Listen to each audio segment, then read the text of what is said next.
मैं Mahendra Singh, line express से।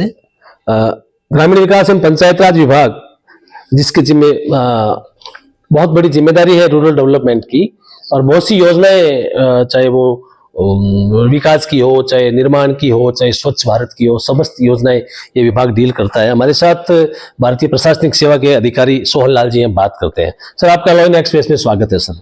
Thank you sir. Panchayat raj में क्या स्वच्छ भारत मिशन में, आप पहले तो बताइए कि स्वच्छ भारत मिशन में जिले की क्या रैंकिंग आ रही है, कैसे हो रहा है? स्वच्छ भारत मिशन में अब रैंकिंग से ज़्यादा इम्पोर्टेंट ये है कि हम डोर टू डोर सफाई शुरू करवा रहे हैं हर पंचायत में। अच्छा। और उसके माध्यम से ये है कि एक बार डोर टू डोर शुरू होगा, उसके बाद में उसका वेस्ट सेग्रीगेशन होगा, तो अपन जो अर्बन एरिया में जो सफाई की सुविधाएं मिलती हैं, नाली डेली साफ होनी चाहिए, सड़क पे सफाई होनी चाहिए, वो सारी चीज़ें अब ग्रामीण एरिया में भी शुरू कर रहे हैं। बहुत सारी जो बड़ी पंचायतें हैं उनमें शुरू हो चुका है।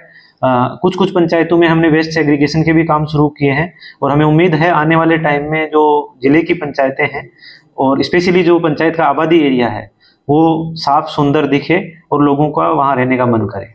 ओडीएफ का स्टेटस अभी 100% कवर अप हो गया होगा? ओडीएफ 100% हो गया, इसीलिए अब अपन ये डोर टू डोर कचरा कलेक्शन, उसको आरआरसी के अंदर सॉलिड लिक्विड का उसका भी, हाँ वो एसबीएम में ये सारी चीजें ऑलरेडी कवर हो चुकी हैं। सीओ साहब, पंचायत राज में अभी परिसीमन हो रहा है, हालांकि आपसे सीधा संबंधित प्रश्न नहीं है, तो अभी परिसीमन को लेकर के कुछ लोगों में अंतर्द्वंद की स्थिति है। कुछ लोग कह रहे हैं कि हमें अलग कर दिया, कोई कह रहा है हमें 20 किलोमीटर दूर कर दिया, हम 5 किलोमीटर आने थे। इसके बारे में आपका क्या कहना है आम आदमी को?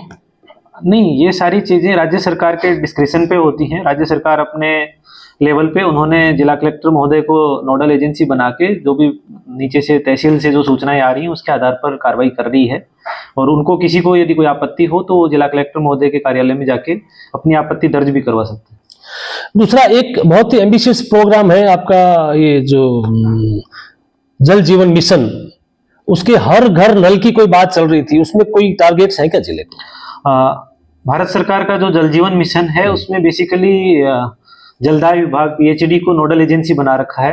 पंचायतों का उसमें मिनिमल रोल रखा गया है। हालांकि आगे उम्मीद ये करी गई है कि एक बार जब जल जीवन मिशन में काम कंप्लीट हो जाएगा, जब हर घर में नल पहुंचा दिया जाएगा, उसके बाद में मेंटेनेंस का काम पंचायतें करेंगी। बट उसके लिए भी मेंटेनेंस का फंड कहाँ से आएगा, स्टेट देगा, सेंटर देगा, उसके संबंध में अभी नीतिगत निर्णय बाकी है, तो वो विभाग ही करेगा। हमारा मूल काम जो ग्रामीण विकास में स्कूलें और बेसिक इंफ्रास्ट्रक्चर होता है, इंटरनल रोडें वगैरह, वो उस पर ज़्यादा रहता है। नरेगा के माध्यम से हमने बहुत सारी स्कूलों के अंदर, जैसे लगभग 300 स्कूलों में चारदीवारी बनाई है, लगभग 450 स्कूलों में पिछले 1 साल में हमने नए टॉयलेट्स बनाए हैं जहाँ जर्जर वगैरह हो गए थे।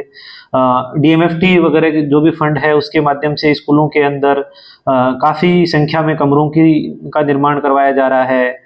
लगभग 300 से ऊपर स्कूलों में, क्योंकि यहाँ गर्मी ज्यादा रहती है बीकानेर में, तो बड़ी स्केल का टिन शेड का निर्माण करवाया गया है जो मल्टीपर्पज के काम आता है। बच्चे उसमें प्रार्थना भी कर लेते हैं, जो भी पंचायत में जन सुनवाइयाँ वगैरह होती हैं वो सारी भी होती हैं। इसके अलावा हमने ज्यादा फोकस हमेशा स्कूलों पे रखा है। उसके अंदर बच्चों को मिड डे मील का खाना खिलाने के लिए रसोई बनाना, उसके लिए कैफेटेरिया की व्यवस्था करना, वो सारी चीजें भी हमने नवाचार के तौर पे स्कूलों में करी है। किचन गार्डनिंग का कोई कॉन्सेप्ट आप के सुना था, पहले शुरू हो रहा था, उसका भी कुछ है क्या अभी गवर्नमेंट का प्लान? किचन गार्डन एक रेगुलर प्रोसेस है। बेसिकली वो आंगनबाड़ियों के अंदर ज्यादा पॉपुलर है, और आंगनबाड़ियों में किचन गार्डन जहां जहां पे उनके पास जगह और पानी की उपलब्धता है वो किचन गार्डन बनवा रहे हैं। वाटरशेड की यूटिलिटी, हमारे इस बीकानेर जिला जो सैंड ड्यून्स का इलाका है, इसमें वाटरशेड की उपयोगिता क्या देखते हैं सीओ साहब आप? अपने यहाँ पे जो वाटर शेड के वर्क्स हैं बेसिकली लिमिटेड होते हैं रेन वाटर हार्वेस्टिंग से रिलेटेड। तो एज सच वाटर शेड के, क्योंकि यहाँ नॉर्मल बहाव क्षेत्र कम है या बहाव बहुत ही सीजनल होता है, तो हमारे जो मेजोरिटी ऑफ वर्क्स होते हैं वो या तो जलकुंड वगैरह के होते हैं या डिग्गियां वगैरह। अभी वर्तमान में जो मैं शिफ्ट देख रहा हूँ नरेगा में भी और बाकी की स्कीम्स में, पहले यहाँ पे जलकुंड ज्यादा बनते थे, आज के टाइम पे पानी की डिग्गियां ज्यादा बन रही है जो वाटर को कंजर्व भी करती हैं और इरिगेशन के काम में भी आती हैं। डिग्गी जनरली 3 लाख में बनती है, उसमें एक 20 की जो सीट और मटेरियल का एक्सपेंडिचर होता है और एक 80 का उसमें लेबर का एक्सपेंडिचर होता है। अच्छा। तो वो किसान के लिए भी काफी फायदेमंद है, और वो नरेगा के जो पैरामीटर्स हैं 60-40 लेबर मटेरियल रेशियो, उसमें भी वो परफेक्टली फिट बैठता है। सर नरेगा और विकसित भारत जी राम जी में कोई डिफरेंस या काम शुरू हुए जी राम जी के तहत? नहीं, इसमें कोई डिफरेंस नहीं है। जो काम नरेगा में चल रहे थे वही आगे चलते रहेंगे। जैसे नरेगा में टाइम टू टाइम अपडेट होती रहती थी चीजें, कि अब पहले कोई चीज और अनुमत होती थी, उस चीज की यूटिलिटी नहीं रहती तो कोई नई चीज अनुमत हो जाती है। उसी तरीके से जब जी राम जी लागू होगा तब हो सकता है कुछ काम हटा के कुछ नए काम जोड़ दिए जाएं, बट एज सच कोई डिफरेंस नहीं है। और जो काम अभी चल रहे हैं वर्तमान में भी काफी हजारों की संख्या में काम चल रहे हैं, वो कंटिन्यू होते रहेंगे। लेबर वगैरह लगाने की जो भी एडमिनिस्ट्रेटिव इंफ्रास्ट्रक्चर है वो सारा, और जो भी सॉफ्टवेयर वगैरह यूज किए जा रहे हैं नरेगा में, सिक्योर सॉफ्ट वगैरह, वो सारा as such as it is जो प्लानिंग बनी हुई है, वर्क्स वगैरह की लिस्टें बनी हुई है, एज सच सारी की सारी जी राम जी में काम आ जाएंगी। सीओ साहब, बीकानेर में एक बहुत ही महत्वाकांक्षी प्रोजेक्ट आप लेके आए हैं, कबीर वाटिका। कबीर वाटिका के बारे में कुछ बताएं, क्या है? कबीर वाटिका बेसिकली जिला कलेक्टर महोदय और कमिश्नर जो बीडीए हैं उनका प्रोजेक्ट है। हमारा इसमें बेसिकली रोल इनिशियल स्टेज पे था, जब वो ग्राम पंचायत के लेवल से हमने अतिक्रमण वगैरह हटाए थे और उसकी चारदीवारी वगैरह बनाई थी।